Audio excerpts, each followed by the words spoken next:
오늘도 수원이 패배하지 않고 승리를 했습니다. 3대0 대승을 거뒀는데 이번 시즌에 지금 수원 삼성의 시즌 자체가 굉장히 굴곡이 심하죠. 초반에 좋지 않은 흐름을 이제 이겨내고 감독이 바뀌고 변성환 감독 체제로 들어서면서 변성환 감독 체제에서는 수원 삼성이 단 한 번도 패배하지 않았어요. 지금 8경기를 치렀는데 리그에서 3승 5무를 기록하고 있습니다. 그리고 중간에 있었던 코리아컵에서도 포항과 1대1 무승부로 끝나고 연장전 승부차기 가서 졌거든요. 지금 변성환 감독이 9경기 동안 정규 시간 내에 패배한 적이 없어요. 그리고 매우 긍정적인 건 수원 삼성의 경기력이 사실 초반에는 변성환 감독이 맡은 다음에도 그렇게까지 막 엄청나게 좋다 이렇게 평가하기에는 무리가 있었거든요. 그런데 이적 시장을 최근에 거쳤잖아요. 이적 시장에서 변성환 감독이 선택한 선수들을 영입한 다음부터 경기력이 우상향하고 있습니다. 그러니까 이게 변성환 감독이 단기간에 경기력도 바꿨고 본인이 원하는 선수들을 가지고 결과물을 얻어오고 있다. 이게 아주 긍정적인 요소거든요. 앞쪽에 선발 라인업을 보시면 김지호, 이번에 이적시장에 영입한 선수죠. 이규동, 배서준, 이번 이적시장에 임대로 영입한 선수들입니다. 그리고 피터, 이번 이적시장에 영입한 선수잖아요. 홍원진, 마찬가지입니다. 이번에 영입한 선수가 이미 선발 라인업에 5명이나 있습니다. 특히나 오늘 경기는 3톱을 다 바꿨어요. 원래 최전방의 뮬리치, 김주찬, 손석용 혹은 이제 뭐 전북으로 떠난 이제 전진우라던가 그 이제 원래 주전 멤버들을 공격진을 다 바꿨거든요. 그리고 수원 삼성이 이번 시즌에 성적을 못 냈던 것 중에 하나가 공격진에 약간의 좀 안 좋았던 결정력도 있고 전술적으로도 공격수들이 득점을 만들 수 있는 상황들을 못 만들어 준 것도 있었죠. 근데 어쨌든 이런 것들을 좀 전체적으로 봤을 때 확실히 변성환 감독이 부임한 다음에 이 팀 자체가 많이 바뀌었다. 전술적으로 어떤 게 일단 핵심이냐면 상대 수비 라인을 끌어내면서 공간을 만드는 게 변성환 감독의 특징입니다. 그리고 이러한 특징은 K리그에서 이정효 감독이 보여주고 있고요. 그러니까 어떤 스타일이냐면 배서준, 김지호, 오늘 이 좌우 측면의 선수들이 넓게 벌려줍니다. 그리고 중앙 지역에 강현묵, 피터가 있죠. 그리고 이제 이기재라던가 장우익 선수가 약간 가운데로 들어와서 인버티드 풀백처럼 움직이거든요. 근데 요 일단은 구조를 만들어 놓고 여기서 선수를 끌어내는데 끌어낼 때 좋은 점은 뭐냐면 선수들의 자리가 계속 바뀝니다. 근데 좋은 감독의 팀에서 나타나는 특징 중에 하나가 어떤 거냐면 선수들의 위치는 바뀌어도 전체적인 전형은 안 바뀌어요. 그러니까 이게 얼마나 이 어려운 거냐면 내가 오른쪽으로 빠지면 우리 동료 선수는 자연스럽게 내가 빠져나간 자리를 메워준다. 그러면서 우리 팀이 갖추고 있는 전형을 모든 선수가 이해를 하고 플레이한다는 거거든요. 배서준 선수가 가운데로 들어가요. 그러면 장우익 선수가 오버래핑을 하겠죠? 그때 피터가 내려와서 이 공간을 채워줍니다. 그러면 피터가 있을 때랑 아까랑 똑같아요, 전형이. 선수들의 위치만 달라졌고 전형은 똑같잖아요. 이런 움직임들이 계속 일어나는 거예요. 그리고 이런 이제 움직임을 가져갈 때 좋은 점은 뭐냐면 좌우 측면을 일단 넓게 쓰면서 중앙 지역에 이규동 선수가 있고요. 바로 밑에 피터와 강현묵 2명의 공격형 미드필더가 있잖아요. 그러니까 좌우 하프 스페이스를 사용하면서 좌우 측면은 넓게 쓴다. 그러니까 공격의 이 방향을 5군데로 나눈 다음에 경기를 한다라고 이제 표현을 하죠. 그러면 이 5군데로 이제 구역을 나눠서 공격을 하게 되면 상대 수비 입장에서는 수원 삼성의 이 공격 패턴 자체를 예측하기가 굉장히 어려워지죠. 좌우 측면도 신경을 써야 되고 중앙에서는 3명의 선수가 가운데에 쏠려 있고 근데 이 선수들이 계속 스위칭을 하면서 수비를 끌어낸단 말이죠. 이런 것들이 정말 딱딱 들어맞고 있어요. 피터가 내려오면서 수비를 끌어내잖아요. 그러면 배서준 선수가 안으로 들어옵니다. 안으로 또 들어올 때 수비수가 한 명 끌려 들어오면 이때 장호익이 오버래핑. 뭐 아니라면 반대로 생각했을 때 이런 것도 가능하죠. 이규동 선수가 내려오면서 수비를 끌어내요. 이규동 선수가 오늘 경기 제로톱의 역할을 하죠. 뮬리치가 오늘은 벤치였고 이규동 선수가 나오면서 수비를 끌어내는 제로톱의 역할을 해요. 그러면 내려올 때 강현묵 선수가 올라가면서 이 공간을 쓰게 되고 그러면 수비가 또 끌려 들어가니까 이때 김지호가 안으로 들어오고 이규동이 빠지고 그런데 전형은 바뀌지가 않죠. 선수들의 스위칭은 일어나는데 이게 오늘 페널티킥을 얻는 장면인데 이 장면을 보시면요. 오른쪽에서 장호익 선수가 올라오고 있습니다. 그리고 중앙 지역에서 배서준 선수가 가운데로 들어오고 있죠. 그리고 피터가 배서준 선수가 가운데로 들어오니까 약간 좀 뒤로 빠지고 있어요. 그러면 이제 어떤 모습이 나오냐면 이런 모습이 나옵니다. 수비수가 올라오고 있는 장호익을 따라서 들어갈 때 배서준 선수가 요 가운데 공간으로 들어갈 수가 있는 거죠. 그리고 피터가 배서준의 움직임을 보고 약간 빠져주면서 미드필더를 끌고 나오는 장면이 나와요. 그러니까 선수들이 어떤 선수가 올라가느냐에 따라서 우리가 어떻게 움직여야겠다. 전형을 다시금 선수의 스위칭이 일어나면서 똑같이 유지하면서 경기를 해야겠다라는 걸 알고 있는 거죠. 그래서 수비가 끌려 나가니까 요 공간으로 패스가 일단 들어갑니다.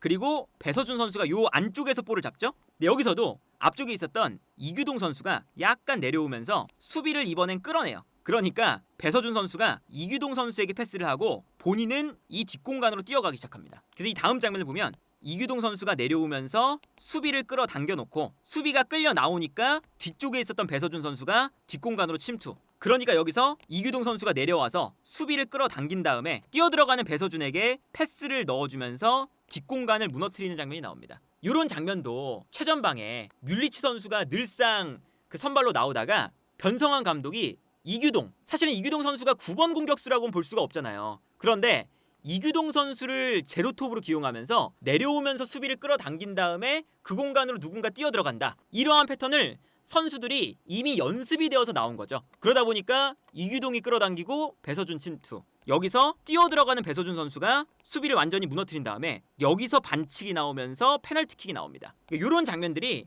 수원이 좋은 팀이 되고 있구나. 요런 게 좀 느껴지는 거거든요. 이 장면 보시면 수비 라인에서 앞쪽으로 패스를 보내줬는데 앞쪽에서 볼을 받는 선수가 누구였냐? 이규동 선수였습니다. 아까 말씀드린 것처럼 이규동 선수가 내려와서 제로톱의 역할을 하거든요. 그래서 수비가 이규동을 따라 끌려 나와요. 끌려 나올 때 내려와서 올라오고 있는 퉁가라에게 리턴 패스를 내주는 걸 볼 수가 있죠. 그런 다음에 이규동 선수는 수비를 끌고 올라왔으니까 그 공간으로 이제 뛰어가기 시작합니다. 그리고 퉁가라가 이규동의 패스를 받아서 측면 지역으로 넓혀줘요. 그러면 이번에는 측면에 있었던 수비수가 끌려 나가겠죠. 그러니까 이 장면에서도 한 명의 수비를 내려오면서 끌고 나왔고 한 명의 수비를 측면으로 끌고 나가는 거예요. 그러면 이 다음 장면에서 보면 퉁가라가 측면으로 패스를 준 다음에 측면으로 수비가 끌려 나가니까 이 공간으로 뛰기 시작합니다. 그래서 이 다음 장면을 보시면 퉁가라가 공간으로 뛰어들어갈 때 수비가 끌려 나가 있으니까 이 공간으로 패스가 들어가면서 부천의 측면 공간을 완전히 무너뜨리는 모습을 볼 수가 있고 여기서 이제 퉁가라가 볼을 잡게 되죠. 근데 여기서도 보시면 퉁가라가 측면으로 깊게 들어갔어요. 그러니까 보통 이제 우리가 수비를 흔든다고 할 때는 좌우 측면도 흔들지만 상하로도 흔들어야 되거든요. 좌우 측면으로 흔들다가도 안쪽으로 넣었다가 밖으로 다시 뺐다가 상하 좌우로 흔들어야 수비 라인이 흔들리는 거잖아요. 그래서 여기서 보면 일단 측면을 흔들어 놨습니다. 그리고 퉁가라가 끝까지 들어가니까 수비수들이 뒤로 물러나고 있죠. 근데 뒤로 물러났는데 다시금 퉁가라가 여기서 뒤로 패스를 보내줘요. 이러면 수비가 끝까지 들어갔다가 앞으로 나와야 되죠. 이 상황에서 공간이 생기는 거예요. 그래서 이 다음 장면을 보면 뒤에서 김주호 선수가 볼을 잡았을 때 수비수가 끌려 나오고 있는데 요 안쪽으로 크로스를 넘겨주죠. 그리고 이 공간으로 이규동 선수가 들어갑니다. 그래서 여기서 이규동 선수의 헤더 그리고 득점이 나오는 장면을 볼 수가 있어요.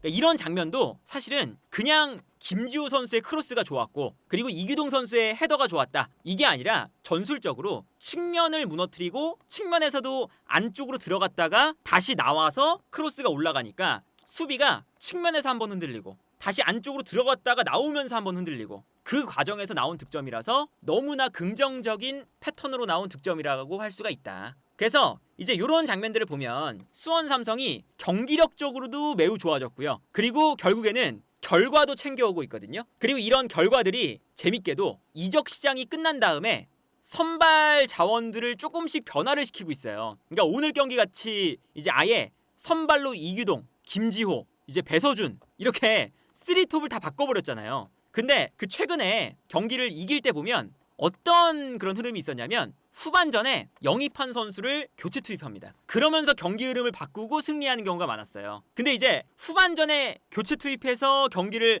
가지고 오는 그런 흐름을 보여주다가 이제는 아예 선발부터 본인이 영입한 선수들을 쓰고 있거든요. 근데 그 첫 경기에서 3대0 완벽한 승리를 거뒀다.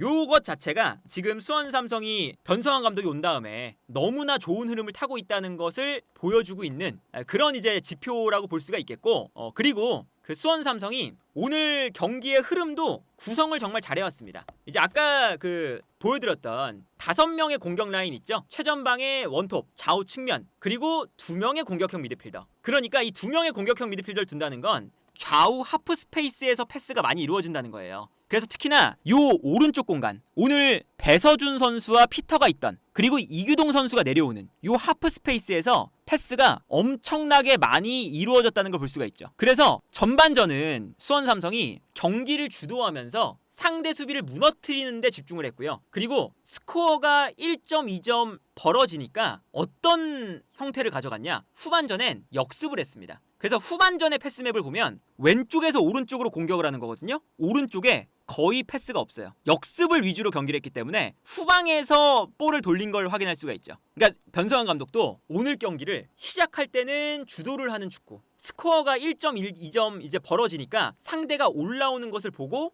역습으로 바꾼 거죠. 요 이제 경기를 준비하는 이 과정 자체가 참 좋았다라는 것을 알 수가 있고, 그러다 보니까 볼 점유율도 파란색이 수원, 빨간색이 부천이거든요. 전반전에는 수원 삼성이 계속 볼 점유율하다가 후반전이 되자마자 역습으로 바뀌면서 바로 볼 점유율이 내려갑니다. 부천이 후반전에는 볼 점유율을 많이 가져가죠. 그러니까 이런 것만 봐도 변성환 감독이 노련하게 경기의 이런 흐름과 승점을 가져오는 플랜 자체를 잘 만들었다. 그래서 일단은 변성환 감독이 지금 리그에서는 8경기 동안 패배가 없으니까 승점을 계속 쌓고 있는 과정이잖아요. 그래서 수원 삼성이 오늘 경기도 이기면서 플레이오프권으로 들어갔습니다. 4위에 올라갔고, 물론 이제 안양과의 승점 차이가 좀 커요. 전남과의 승점 차이도 좀 크고, 특히나 다이렉트 승격을 할 수 있는 1위와의 승점 차이는 10점 차입니다. 근데 심지어 안양이 한 경기를 덜 했죠. 그렇기 때문에 그 남은 경기가 지금 수원 삼성은 14경기가 남았거든요. 그러니까 사실은 다이렉트 승격은 그렇게 쉽진 않습니다. 하지만 일단은 이제 수원 삼성이 좋은 건 뭐냐면, 보통 승격을 할 때 플레이오프에서 잘하는 팀들은 어떤 팀들이냐? 전반기에는 약간 좀 부족해도 점점점 갈수록, 시즌 말미로 갈수록 경기력이 좋아지는 팀들이 플레이오프도 잘해요. 당연히 경기력이 올라오고 있으니까. 그 다음에 승격을 할 때가 많거든요. 약간 수원 삼성이 그 초반에는 좀 어려운 시기를 거쳐서 변성환 감독이 맡은 다음부터는 시즌 후반기가 계속 상승세기 때문에 뭔가 이제 다이렉트 승격은 아니더라도 플레이오프에 가서 좋은 경기력으로 승격을 할 수 있는 그런 가능성이 점점 더 커지고 있다. 그리고 일단은 수원 삼성이 뭐 감독에 대한 이런 이야기들이 많았었잖아요. 근데 뭐 우리 국가대표팀도 보면 역시나 감독의 역할이 현대 축구에서는 얼마나 중요한지를 변성환 감독의 사례에서도 확실하게 볼 수가 있다. 감독이 바뀌니까 전술이 바뀌고 상대를 준비하는 플랜 자체가 바뀌고, 그러다 보니까 선수들이 본인들의 장점을 살려서 뛰기 시작하고, 그러면서 이제 경기력 자체와 성적이 바뀌고 있는 거니까 이 감독의 역할, 감독이 얼마나 중요한지를 수원 삼성이 몸소 보여주고 있고, 어쨌든 지금 변성환 감독은 아주 기대해 볼 만한 또 이제 한국 축구의 젊은 감독이 탄생하고 있는 것을 수원 삼성의 팬분들이 또 느끼고 있지 않나. 그래서 어쨌든 수원 삼성이 8경기 무패, 승격도 점점 가능성이 높아지고 있다.